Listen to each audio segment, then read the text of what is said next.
Yo, what's up y'all? Brother Kane here. Just real quick before the video starts, I will have a time lapse of some art I did for my webcomic Nova playing in the background, so if you don't really care about what I'm saying in the video, you at least have something to watch that maybe you'll find more interesting. Make sure to leave a like and comment down below your favorite reveals from the Game Awards. Without further ado, let's get started. So the Game Awards for 2022 just happened as of recording this, and boy was it a treat. Definitely lived up to the Winter E3 nickname. So many games were shown tonight. But first, let's show respect to the devs and the people who make the games we love so much. Here are the nominees for each category. The winners are bolded. Have to show love to the devs because without them, there would be no gaming community. Congrats to all the nominees as well as the winners. Speaking of, the winner for Game of the Year is Elden Ring. Honestly, not surprising. Me personally, I was rooting for God of War Ragnarok, and man, was it cleaning up at this year's award show with a total of 5 awards. But it didn't take the big one.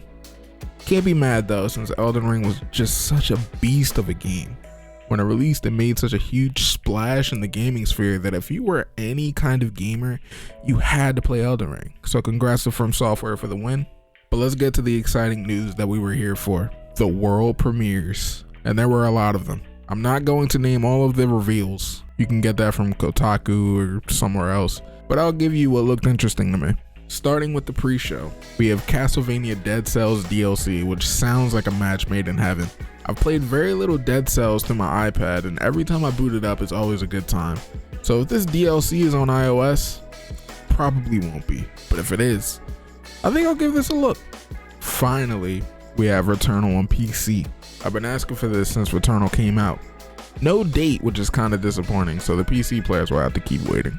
I won't though, since I now have a PS5. Next up on my list, Hellboy, which is an absolute curveball that I don't think I or anybody was expecting at all. But the game looked cool. The art style looks super dope, and it looks like the combat could be reminiscent of the newer God of War games. Similar camera placement, you got the dodge rolling, throwing some light and heavy attacks. Could be a pretty fun game. No date or even a time frame, so it could be a bit of a ways out, but it looks cool and I'm excited to see more. Viewfinder, I think, was the most intriguing of all the games in the pre-show. Puzzle games that allow you to play with the environment speak to me, and seeing Viewfinder honestly astonished me. The premise of the game is essentially to take photos and to twist and turn the photos to find new ways of progressing through the levels. My explaining doesn't do the game justice, but honestly, I cannot wait to try this game out. No data window though, so it might be a good bit of a wait, unfortunately. Among Us Hide and Seek, or as I called it to one of my friends, Among Us Dead by Daylight, honestly looks pretty interesting. The only Among Us that I played was a fan-made fighting game, which is super fun. Highly recommend checking it out if you're into fighting games.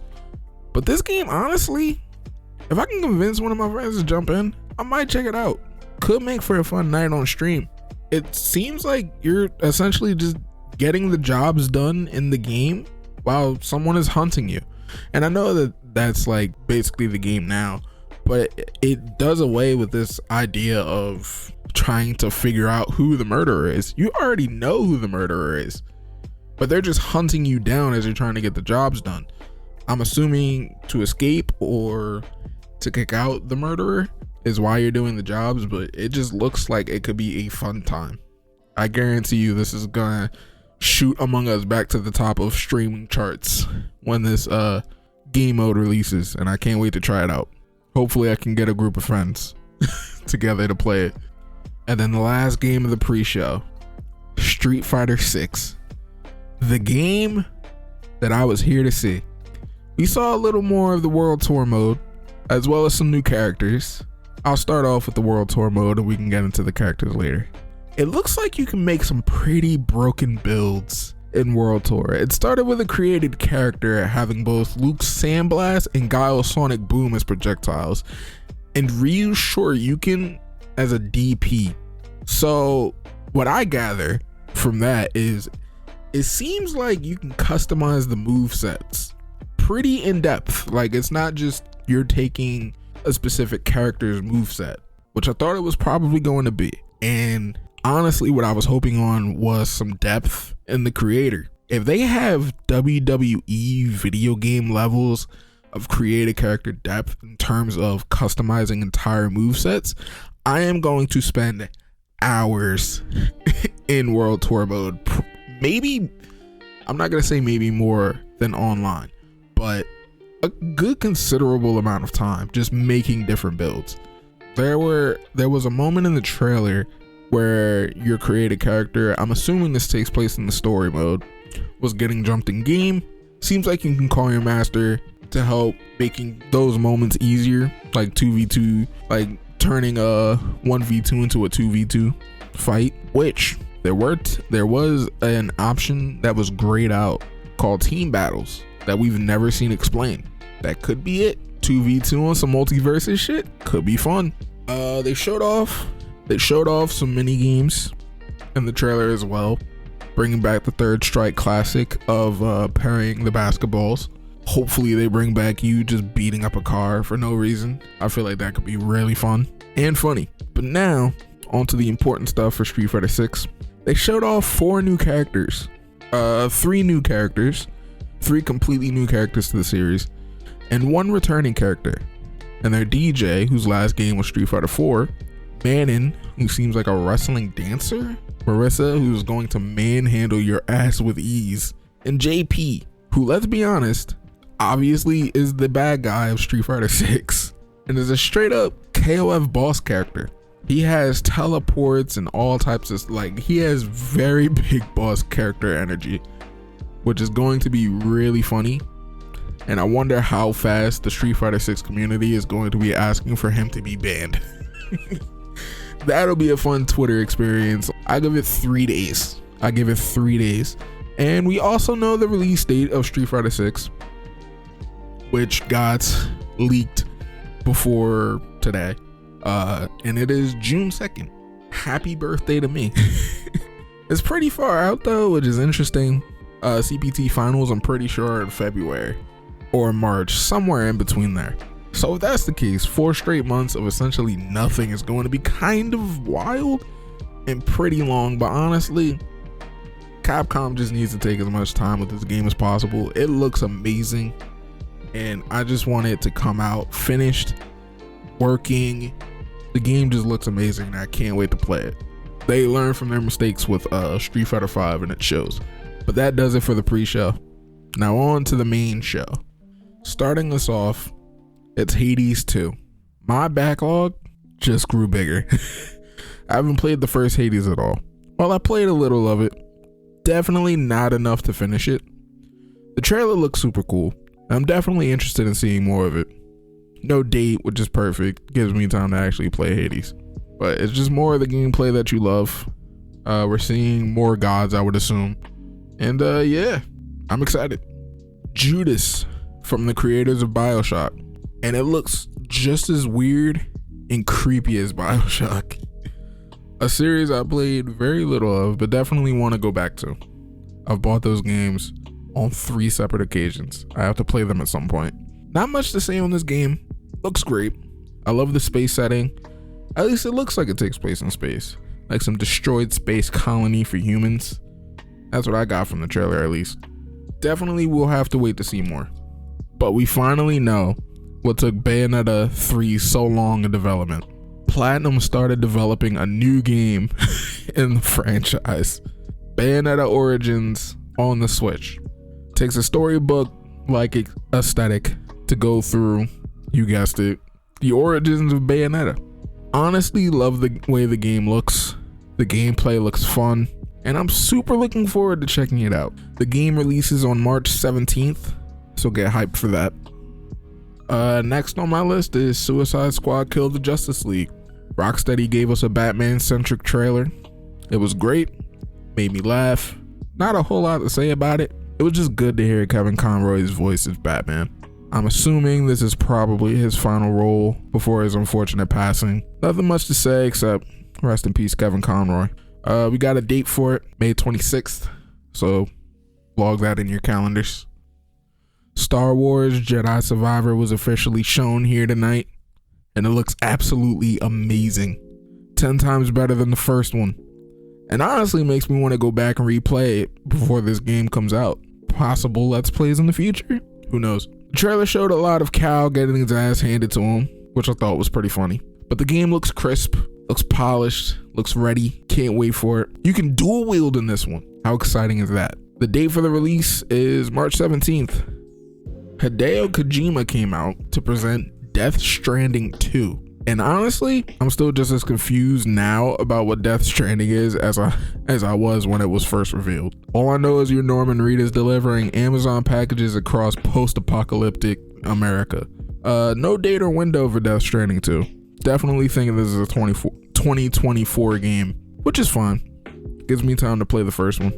Maybe my playthrough will clear up some things about, what the game is. Unfortunately, no thumbs up from the funky fetus this time in the trailer, so that's a bummer.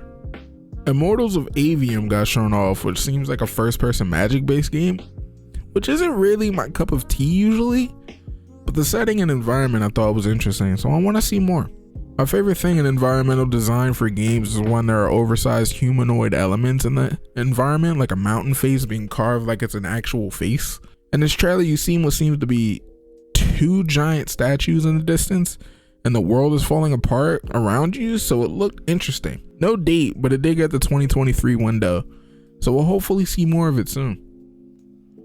Another game, which usually wouldn't be up my alley, got another trailer, and it's Nightingale, and it piqued my interest, which surprised me. The clothing designs mixed with the monster designs honestly made me intrigued about what the game could possibly be about. Time traveling, maybe some multiversal shenanigans. Oh yeah, and you can fly around with an umbrella like Mary Poppins. Or Yondu. So that's cool. I'm Mary Poppins, y'all! Diablo 4 got a release date of June 6th, 4 days after my birthday. So that's going to be a busy week for me between Street Fighter 6 and Diablo. I've never played a Diablo game, but watching the games revealed during the Xbox showcase, I don't know what it was, but it got me excited to play it. Looking forward to checking this game out. Might give Diablo 2 a try if I can find it on sale somewhere for sure before this game releases. Horizon Forbidden West is getting DLC, and it takes place in Hollywood, California. I haven't played Forbidden West yet. It came with my PS5, just haven't gotten around to it. And I still need to work on the Zero Dawn Platinum, but I'm definitely looking forward to the playthrough. I enjoyed Zero Dawn. Forbidden West looks to be more of that, and watching that giant robot break through the Hollywood sign got me really excited for the DLC, so I can't wait. It's releasing April 19th, which gives me plenty of time to work through the series. This next game is here mainly just out of curiosity. A Transformers game got announced. And I'm going to be honest, I don't think anybody would have been able to tell you it was a Transformers game. Surprised the hell out of me, at least. In the trailer, it was an alien invasion that I'm assuming brought the apocalypse with it. And now some humans are trying to reactivate a robot to fight off the invasion. Then the Transformers logo popped up on screen. I'm not excited or anything for this game. I just want to share my surprise that the Transformers game got announced in such a weird way. You don't even see an Autobot or Decepticon symbol. Just robots. But hey, new Transformers game. And by the yellow robot hand, maybe Bumblebee is the main character. Could be cool. A new game from the creators of Life is Strange got revealed. And it looks like the furthest thing from a Life is Strange game. Bannister's Ghosts of New Eden is the name of the game, and it looks fucking sick. They show very little gameplay at the end of the trailer, but from that bit, I got excited. You seem to be some kind of exorcist who's traveling around with a ghost companion who you might have had some kind of connection to, fighting other monsters and ghouls. Trailer said end of 2023, so I'm assuming it'll probably be moved into 2024, but the game looks great. I'll wait for it. Planning to play it between now and then. Hopefully it's not too long though. We got another look at Cyberpunk Phantom Liberty. The expansion, the one and only Cyberpunk expansion. Idris Elba's in it. So that's pretty cool. No release date, but I'm excited. I enjoyed my time with Cyberpunk, and honestly, I'm excited to go back for this expansion. The new Armored Core game from Software finally got revealed officially. It's called Armored Core 6 Fires of Rubicon. Thinking this might be my first Armored Core game. We didn't get to see any gameplay. It was just a cinematic trailer. But I would assume it would play like the Soulsborne games. I don't see any reason why it wouldn't. The setting intrigues me. It's just a desolate world, bunch of dust, gray, nothing but robots. They had one visual which I thought was really cool of what seemed to be the solar system engulfed in fire and flames, like the sun just exploded. So from that point on in the trailer, I was in. I was absolutely in on this game. Says it's a 2023 game, but wouldn't be surprised if it gets moved up. But maybe not. From Software put in a lot of work, so you know, it could come out next year. Who knows? Hopefully it does. And finally, we got to see more of Final Fantasy 16, and honestly, this game looks fucking fantastic. Not a big fan of fantasy settings in games. I'm always more interested in the steampunky, cyberpunky settings. But watching the gameplay of this game, it's a must play for me. There's no other way to put it. The story seems dark, the visuals are amazing, and the combat is to die for. I love what they're doing with the game right now, and I can't wait to get my hands on it. The game releases June 22nd, and that is a day one cop for me. And that was the Game Awards for me. That wasn't everything. There were even more games shown than the ones that I listed. But this is just what caught my eye while I was watching. What I personally found interesting. Anything I didn't mention that you thought was cool, share it down in the comments below. Remember, if you enjoyed the video, leave a like, share it with your friends. I've been Brother Kane. You've been amazing. And I'll catch y'all in the next video. Peace.